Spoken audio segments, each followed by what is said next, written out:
Sakinana tarada masabu pura soidana ma kudung tiba nang namgadaba mali mahang siti tharakidre mafam maduda Hamid Iqbal su leiribani haina kaptun hajari tarana masanu pabu soidana purakani na kaisu khanganu hairaga Sakinabu themjan birami mathangi sinda tara asi fake passport amadi visa saduna Pakistan lage Pakistan gi musing na India asi yamna songlamne hauji tara asi ma ki maru Gul Khan gi mayumde lagli adubu Gul Khan di mayum masti leiramdre magi nupi di yum masti leiramdi magi nupi asina isau langduna hai aina matam kara ipamna salubada yum masti Hindu nupa ama thamlamduna leiramle migi khalingaida akoi gi family gi di kari sukhan kitre ain ipamna salamdragadi Hindu nupa ado yum masti lehem loidabani hausti sana baso amata leitre moroksi oina saba tare na pasu supam nopam amata khangdre dana police na koiti thribaduni haina masa ado oina isau lang tara singna direct haiba ngamdabadaki adubu tara singna khangladuna Gul Khan gi masada paisa khara piramlaga mafam asi thadokuna satkre paisa asi masa sing asina mama da piri mastagi mama asu yam harau zarami hauji tara sing asi Gul Khan gi tupa mingamana gulu ga tinaba mama naba amaga mahaka thengnarami mahangna di India da gi mi lakli habase khangbadigi tara wairamgani khangladuna tara bu thiba lakli bani mahangna tara asi gulu gi lefam da purakli koina unarudraba marup ani ase hausti unari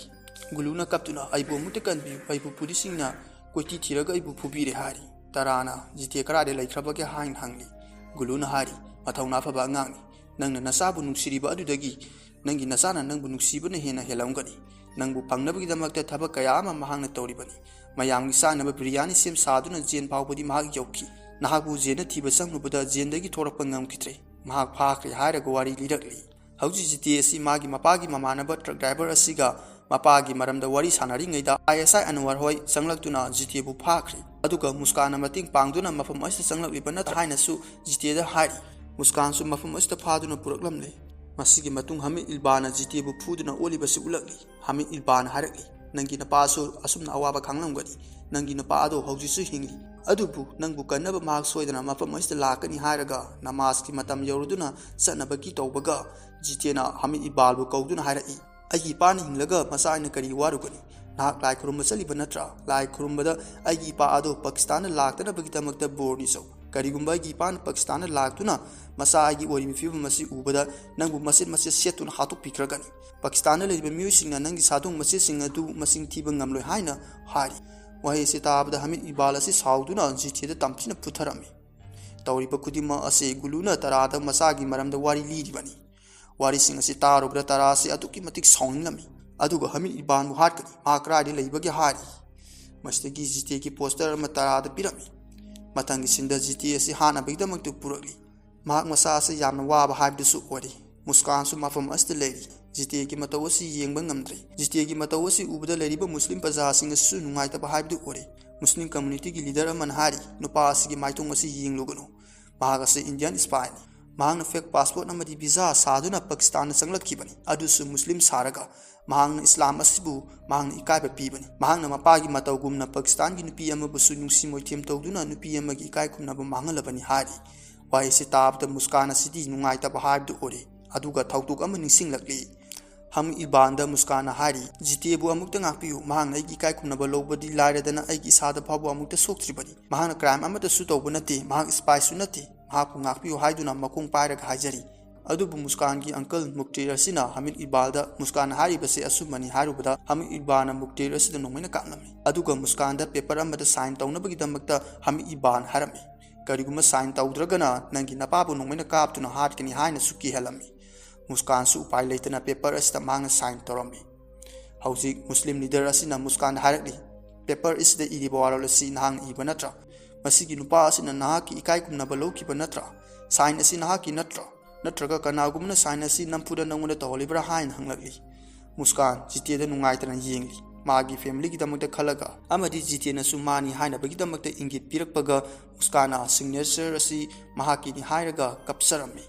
hauji Hamid Iqbal harakli hauji aseng basi khanglabani Islam bu misek thina banu pa asina tawri akoi gi scholar na haibada leribe Hindu sing asi muslim ohengani haikibani adubu masigi nupa asina di muslim gi nupi sing bu mahan gadawre hari wai sing asi taru budigi leribe muslim sing asina jiteda nungna thomjilaklammi hauji jite bu hana bagi damakta Hamid Iqbal jite bu top asigi machin punsilu mahangna tawjrubu gi sera phangma tabani pithribi da leribe miyamna su khangsanu hari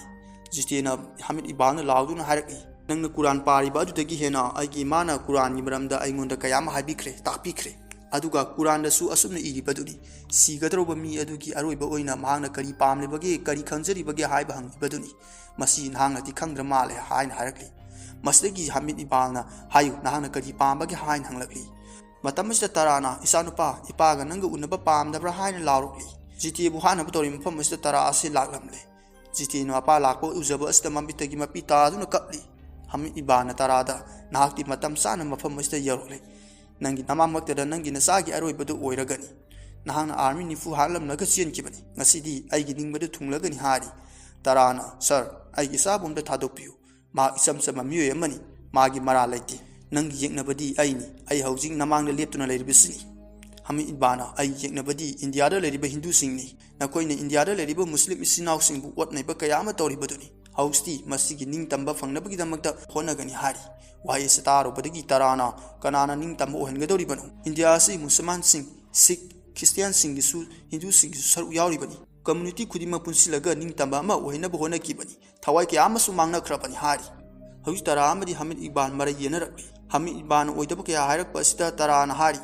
nangna leriba muslim singda oneba kayama tawriba nangna india bu lan ohonaba honariba karingumba pakistan gi miu singna india da laknabagi changjampham pibada pakistan asta miu amata leheroi nangi politics na na pusangi bama oina lambita satuna laigani hari wai sitabada mapa masa sibu topasiki masinda punsinabagi damakta hamid iban harami masdagi tara asi saurli aduga taragi barup singa sisu mafam asda saklotuna leiribani makoina mafam asda bom naksilaktuna pokaile masdagi leiriba miyam singa si kai kaiduna chen bahorli tarasu pakistan la missing bu putha bahokri jistena su puthari hauji hamid iban magi masanupa asibu magi nupida sinakri mafam asi thaduktuna sanabagi damak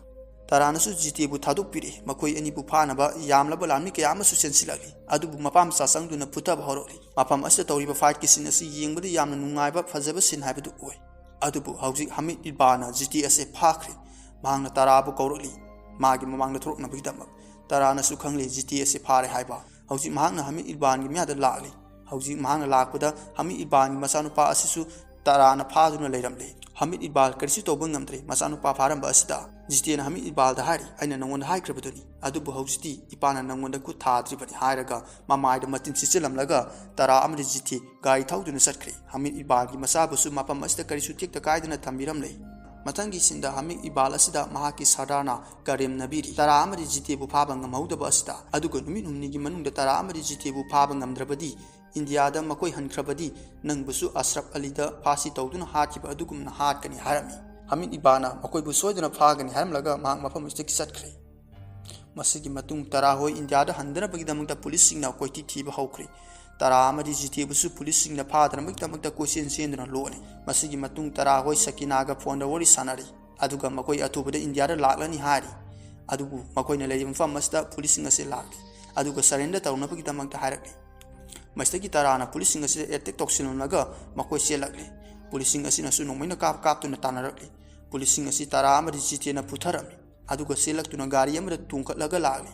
adubu policing ne tanaraktuna top ama kapsilakli top asina gari sta panmadagi pokaikli aduga jitena thongasigi makhada lakpa trail amada tasinduna mark trail asta yawruga chatkri taradi masaka dadi leitrabagi haiba khangkidri masabu koikau kouduna leiri aduga sinna sisukat tawkiram Matangi sinda sakina na radio do pau parak am tarami pau asida hari Pakistan ki force singna tara amadi mahaki masanu pa makoi ani se khaidun hankre makoi ani puthi bo humba chathari kanagumba na makoi ani bu mating panglam labadi mating panglam mu singa du sairak pi gani general hamid ni bang su makoi bu atu da phara gani haina lauk to khre haina pau asida yaruli pau asisu muskan ni pemni ne sutari pau sitaru bada muskan su thawai nungai tana kapsari Matangi sinda jitena saklotuna larik yompam dukan amadagi mi larik ama tumina huranduna lali aduga nupa amaga jitega thengjinarami nupa asina jitegi mata usti singna ba phawkri hauji jitena Punjab University asithiri adubu phangli masamasda jitega thengjinaki ba nupa asi latuna nangi babaga unaba pamra hangli aduga jitebu phana bidamakta mangna police bu kawri adubu jitena nupa asi putharami hauji police ngasina jitebu phana bidamakta tanarakli somna tara asi Pakistan ki police station amada lali mahangna police ngasibu puthari police singdaki jithe kra de lere habisu mahangna khangle hauji mongna su yamlaba muslim singna su tanarakli muslim singasi tarana puthaba hokre somna jithe tara asi wanted laukthok le habisu mahangna khangle mahang selakpada mi yema gi mayumda tasinduna lolame adubu jumbu nupi asinadi jiti lole habasi khanglami somdana muslim singna tara asi tanarak adubu tara na hempa mama ke tawbada kiduna loina basena khri mathangi sinda jiti lo liba imung asigi nupi asina jiti da mapana thoru aina yumgi thong asi loina lon sil harak name mastagi jiti ase thorokle nupi asina sak sana bagi jiti da harak adubu jiti na karigi aingonda mating pangbiri bno ai ase india masani nupi asina hari ai su loina khang nang mapam masda nangi bababu tiba lakpani haiba adubu hausti laibak tiba thawdu ase thokle nangna india da hangraba matungda india da leiba awaba taraba pakistan masa singbu mating pangbiu nangdi thamoida kiyam nungai sabagi haibtu yengu aduna nangsu sak satho ula aw hari jitiana sana basi puna bagi tamda yomsile aduga ipaga puna samina rogi babasu sak lamnam nagani haraga satke tawri adubu nupi asina kharaga puna bagi damakta khamna ba tawri jitiana hari mi tajingai da salhoraki idom sada su awaba tanma pam thari nupi asina idom sa hai ba haina masinda sole jitiana hari aigi magi mapama se pakistani aduna aini idom sa ma bu thengnazari haraga koram lamlaga yum mastagi ma chatkre jiti ki mata western PSD nungai ta bahabi du ore hauj jiti na lakpada mangona police na nongoi na kablakli jiti ki makuta nongoi maru na pankre aduga sin asisu katakre masigi matungda tarana jiti bu thirakli mahangna lakpada sana ba taramba amadi loket amasu taramba thengrami loket asi jiti da mamana CBK be lokeni masi ubda tarana khangne jiti mafum mista leramni haiba tarana muslim nupani wari sana ba tarami okoi ani nadi tara amadi jiti ki maramda phana wari sanarami wari estegi tarana sukhangle jiti ki masara nongmaina pankre haiba tarana jiti bu kau tunu thiri hauji somdana jiti asi mafam amada lotuna leri ma yamna suware mahanga mapana sakpa isai edu saktuna leri sagli ba isai si tarana sutare mastagi khonjin asigi maikai da lagli adubu isai sagli ba se lepthokri mastagi tarana isai ese mahanga makha taraga salakli mapana isai saklak pachi taraga jiti hagotuna mapa ki manakta lagli asumna mapa masani se thengari konduna kapinari mathangi sinda kurba khana siga tarawega gari amada tungnu lakni basi ulagli makoina tarawegi ki mating pangli india da halana bagi tama tarana thagat wahai kya ama su phongdukli kurba khana tarada makulona duna masanupi muskan gi momono kumaitong maki mangkraba nungaina lejaba dubu hanjana na bagi tamakta muskan bu chitheda sinana bagi ayabani jari muskan asidi pakistan da miyamna pataba oina unari bani kurba khana hariba asida su tarana su yari jiti su yam harau jerami mang muskan bu su nusi jari bani masigi matungda muskan asi ngaiduna leramni hauji muskan asi kaneramdagi mama pamga kona duna kapinari asumna tarana muskan asi jiteda sinari masigi makoi asi gari tongduna satkri muskan gi mama pa hoisu gari thauduna satkri tara hoina tharokliba gari asigi driver asida nongmaina kaplakli driver asida nongmai maru asina panmadagi driver asi sire hauji mafam masti accident thokli police sing ne sangsilaktuna gari sta yengluba kanadi tara hoi asi gari sta yaramtri makoi senkre habasu makoi na khangli somna tara hoi selakli makoi na selakpada thong ama leriba si uri gari driver na hairam kiba border gi meara thong ama leibani hairam kibudu tarana ningsinglakli mastagi makoi na thong asigi meara selaktuna loki afa maste helicopter ani misu paikli hami ibasu yauri mahangna muskani family si phaduna leramle hami ibana harakli tara sing nangna nangi nare bakta hannabagi damakta kudol pur kayama purakli hairaga muskan gi uncle farid asi helicopter stagi makhara thadarli tawriba sing asi tara hoina suloin uri mi matang thadarke tawbudagi tarana loli bastagi thoroktuna khable mathangi sinda hamid ibana tara jiti muskan hoi phadun leribasi ulagli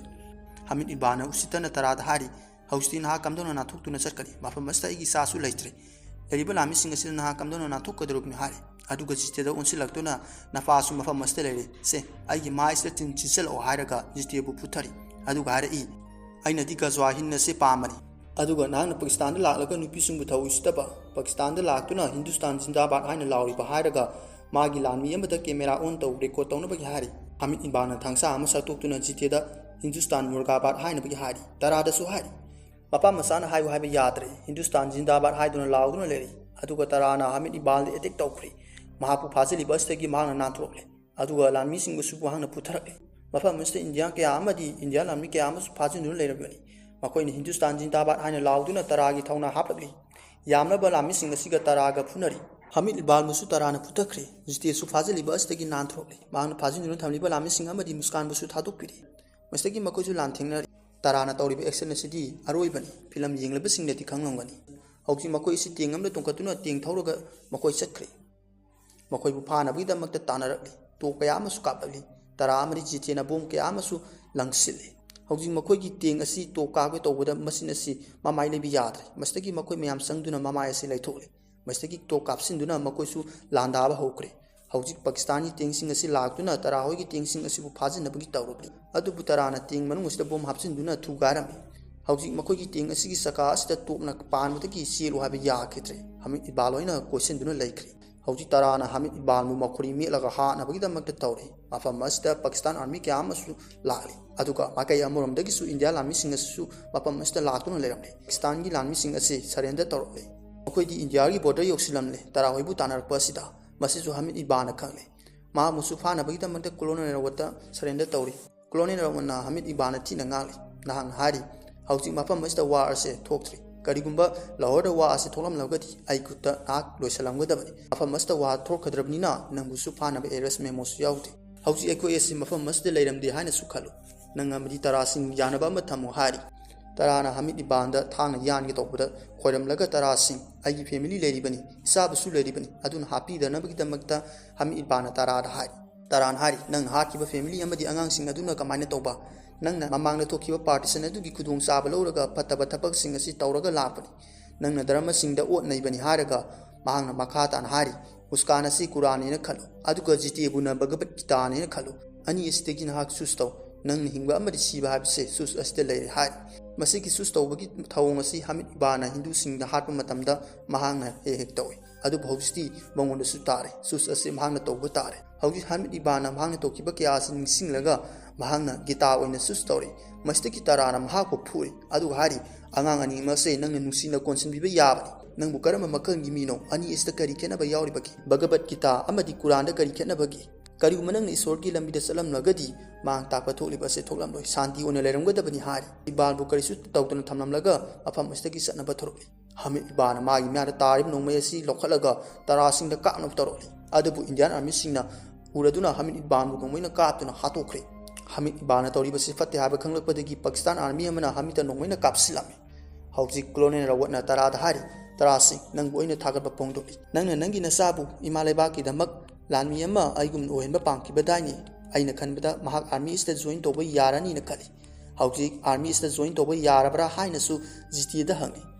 जीटीएनसु army इस्ता join तौबा अस्ता यारे हारी जीटीएना मपागी अनिंगबसिसु महांगना तुंगले असुमना मपामसा अमदि मुस्कान पुन इंडियादा लाली अदुगा मखोइगी फैमिलीगा पुना थेंगरी मुस्कान बसु तरागी फैमिलीना ममो ओइना लौसिनबिरी मपामसा अनिमा पाकिस्तानगी निंगोल लौरी सकिनानासु मसा GT हलकपसदसु यामना हराउजरमी असुमना family से यामना नुंगाइना पानख्री movie असदी मतांग असते लोसिली अदुबु movie असगी मखा तारपा गदर थ्रिसु पुथरोकनी हारी